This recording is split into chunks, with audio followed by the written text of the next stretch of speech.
बारामती पोटनिवडणुकीसाठी उमेदवारी अर्ज मागे घेण्याचा आजचा शेवटचा दिवस आहे। बारामतीत काँग्रेस माघार घेणार का याकडे लक्ष लागले।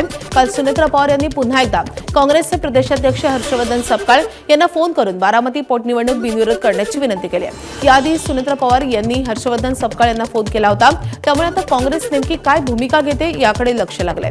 तसंच काँग्रेस जर आपल्या भूमिकेवर ठाम राहिली आणि उमेदवारी अर्ज मागे घेतला नाही तर ठाकरेंची शिवसेना बारामती पोटनिवडणुकीमध्ये कुणाला पाठिंबा देणार हे पाहणे महत्त्वाचे असेल। या निवडणुकीत महायुतीच्या उमेदवार सुनेत्रा पवार यांच्या विरोधात काँग्रेसने आकाश मोरे यांना उमेदवारी दिली आहे, तर करुणा मुंडे, अभिजित बिचुकले यांच्यासह एकूण 53 उमेदवारांपैकी 6 उमेदवारांनी बुधवारी अर्ज मागे घेतलाय। त्यामुळे आता 47 उमेदवार रिंगणात आहेत। आज दुपारी 3 वाजेपर्यंत अर्ज मागे घेण्याची मुदत आहे आणि त्यामुळे राष्ट्रवादीचे पदाधिकारी कशा पद्धतीने या उमेदवारांची मनधरणी करणार समजूत काढतात हे पाहणे महत्त्वाचे असेल।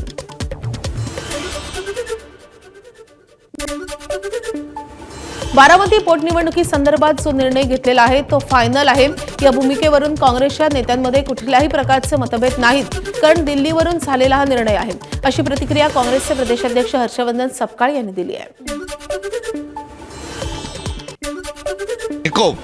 आणि पारदर्शक पद्धतीने आणि एका हेल्दी वातावरणात निवडणुका झाल्या पाहिजे, ही जी भूमिका होती ती भूमिका आता बदलून वेगळ्या दिशेने चर्चा नेण्याची कुठल्या प्रकारची आवश्यकता नाही। तरी भाजपचे नेते म्हणतात की आम्ही सुद्धा तुम्हाला विनंती केली, तुम्हाला फोन केला। नाही, भाजपचं कामच आहे खोटं बोलणं। खोटं बोला आणि रेटून बोला। आमचे स्थानिक बारामतीच्या सर्व कार्यकर्त्यांनी निवडणूक लढण्याची त्यांनी भूमिका घेतली। पुणे शहरातल्या देखील सर्व नेत्यांनी आमची भूमिका घेतली। महाराष्ट्रातल्या नेत्यांनी या निवडणुकीमध्ये मित्रपक्ष लढत असेल तर आपण लढलं पाहिजे भूमिका घेतली आणि थेट दिल्लीवरून देखील आमच्या पक्षश्रेष्ठीने आमच्या भूमिकेवर शिक्कामोर्तब केला आहे। त्यामुळे असा कुठलाही दोन गट नाही। भाजप मोठा भाऊ म्हणून सुनेत्रा पवारांच्या कायम पाठीशी राहील असं आश्वासन मुख्यमंत्र्यांनी काल सुनेत्रा पवार आणि पार्थ पवारांना दिलं होतं। त्यामुळे बारामती पोटनिवडणुकीत अडून बसलेल्या काँग्रेस पक्षाची भाजप समजूत काढणार का, भाजप काँग्रेस नेत्यांना फोन करणार का हे पाहणे महत्त्वाचे असेल। अहिल्यानगरच्या राहुरी पोटनिवडणुकीचाही उमेदवारी अर्ज मागे घेण्याचा आजचा शेवटचा दिवस आहे। त्यामुळे मोठ्या राजकीय घडामोडी घडण्याची शक्यता आहे। राहुरीमध्ये अक्षय कर्डिले हे भाजपचे उमेदवार आहेत। दरम्यान भाजप अपक्ष उमेदवारांना अर्ज मागे घेण्यासाठी विनंती करण्याची शक्यता आहे। शिंदेच्या शिवसेनेतील 2 पदाधिकाऱ्यांनी अपक्ष उमेदवारी अर्ज दाखल केलाय, तर ठाकरेंच्या सेनेचे जिल्हा संघटक रावसाहेब खेवरे यांनी अपक्ष उमेदवारी अर्ज दाखल केलाय। त्यामुळे हे उमेदवार आज अर्ज मागे घेणार का याकडे लक्ष लागलंय। राहुरीमध्ये 18 उमेदवार निवडणुकीच्या रिंगणात उतरलेत। आज किती अर्ज मागे घेतले जातात हे पाहणं महत्त्वाचं असेल। सोबतच वंचित नेमकी काय भूमिका घेते हे देखील पाहणं महत्त्वाचं ठरेल। आज प्रकाश आंबेडकर राहुरीच्या दौऱ्यावर असून राहुरी विधानसभा पोटनिवडणुकीत वंचित बहुजन आघाडीचे उमेदवार संतोष सोळके निवडणुकीच्या रिंगणात उतरले। महाराष्ट्र नवनिर्माण सेनेत लवकरच मोठे फेरबदल होणार आहेत। स्थानिक पातळीवरील पदाधिकाऱ्यांच्या कामाचा आढावा सुरू आहे। विभागाध्यक्ष, शाखाध्यक्षांच्या कामाचं मूल्यमापन सुरू आहे। पक्ष विस्तार, जनसंपर्क, आंदोलनातील सहभागाचा आढावा घेतला जातोय। गेल्याच आठवड्यात जिल्हानिहाय संपर्क अध्यक्षांच्या नियुक्त्या करण्यात आल्या आहेत। शिवसेनेनं संघटनात्मक बांधणीसाठी राज्यातल्या विविध लोकसभा मतदारसंघांमध्ये आढावा बैठकांची सुरुवात केली आहे। खासदार श्रीकांत शिंदे यांच्या उपस्थितीत कल्याण आणि भिवंडी लोकसभा मतदारसंघाची आढावा बैठक झाली आहे। या बैठकीत खासदार शिंदे यांनी स्थानिक पदाधिकारी आणि कार्यकर्त्यांना संघटनात्मक बांधणीसाठी मार्गदर्शन केलंय। संघटनात्मक बांधणीकडे लक्ष देऊन जोमानं काम करण्याची त्यांनी सूचना केली आहे। तसंच SIR योजनेबाबत मार्गदर्शन करताना त्यांनी एकही मतदार वंचित राहू नये यासाठी विशेष सूचना दिल्या आहेत।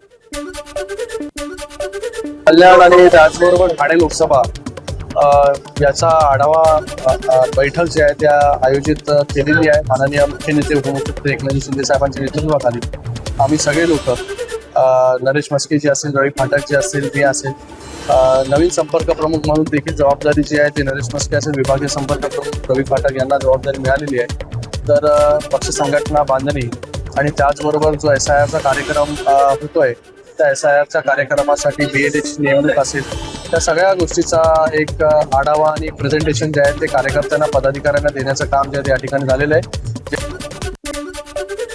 सातारा जिल्हा परिषदेच्या अध्यक्षा प्रिया शिंदे यांनी अध्यक्षपदाच्या निवडीवेळी सादर केलेल्या कुणबी दाखल्याला आता कायदेशीर आव्हान देण्यात आलंय। या संदर्भात वकील दत्तात्रय घोडके यांनी वकीलपत्र दाखल केलं असून प्रिया शिंदे यांनी दाखल केलेला जातीचा दाखला हा वैध नसून चुकीच्या कागदपत्रांच्या आधारे दाखला देण्यात आल्याचं वकील दत्तात्रय घोडके यांनी माध्यमांशी बोलताना सांगितलंय। दरम्यान यामुळे सातारा जिल्हा परिषदेच्या अध्यक्षा प्रिया शिंदे यांच्या अडचणीत वाढ होण्याची शक्यता आहे।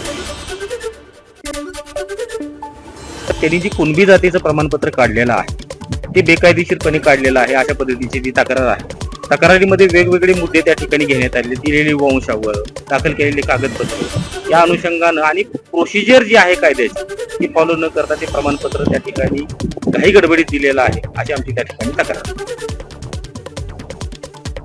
राज्यातील अवैध उत्खनन आणि नियमबाह्य स्टोन क्रशरवर नियंत्रण मिळवण्यासाठी राज्य सरकारनं महत्त्वाचा प्रशासकीय बदल केलाय।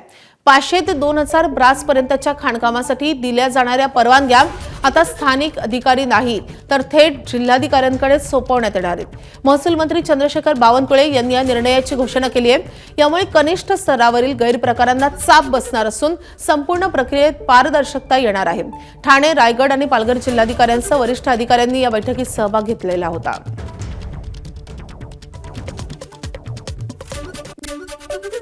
बीडमधील श्री क्षेत्र गहिनीनाथ गडाचा 94वा नारळी सप्ताह आष्टी तालुक्यातील म्हसोबाची वाडी इथे संपन्न होत आहे। या सप्ताहात महाप्रसादासाठी 51,000 लाडू तयार करण्यात आले।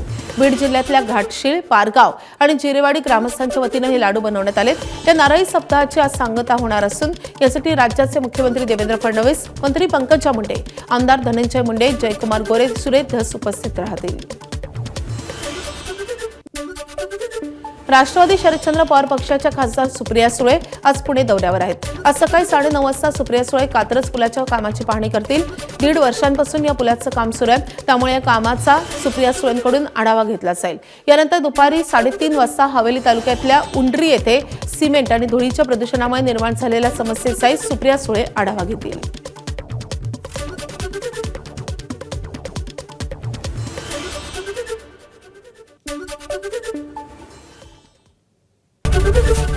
एबीपी माझा, उघडा डोळे बघा नीट।